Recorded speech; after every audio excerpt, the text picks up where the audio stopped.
Hazrat Ali described about the fulfill of the need as min kafarati zanubil izami ighasatul mulhufi, hearing the cry of a distressed person, wa tanfisu anil makrub, and relieving the afflicted from suffering is the expiation of major sins.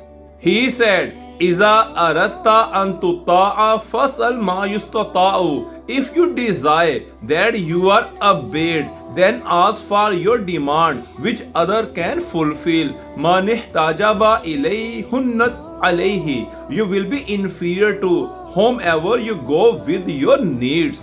He mentioned, Ataqarrabu ilallahi ta'ala bi mas'alatihi. You can get nearness to Allah subhanahu wa ta'ala by asking something. Wa ila nasi bi tarkiha. And you can get nearness to people by not asking something. La tastahi min ata'il qalil.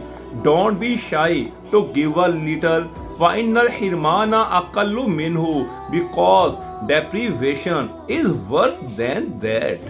He further described, La yastaqimu qada'ul hawaiji illa bi ta'jiliha li tahnua.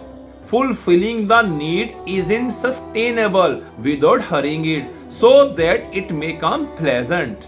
An old Nasrani passed near Hazrat Ali when he was asking for begging from people. On seeing him, Hazrat Ali said, Istamaltumuhu hatta iza kabura. As long as this old man was workable, you people took work from him. Now as he has grown old and weak, you don't give him anything. So, anfiku alayhi min Baitul Mal. Hence spend on him from Baitul Mal. It is narrated that it is a great leadership to give before asking.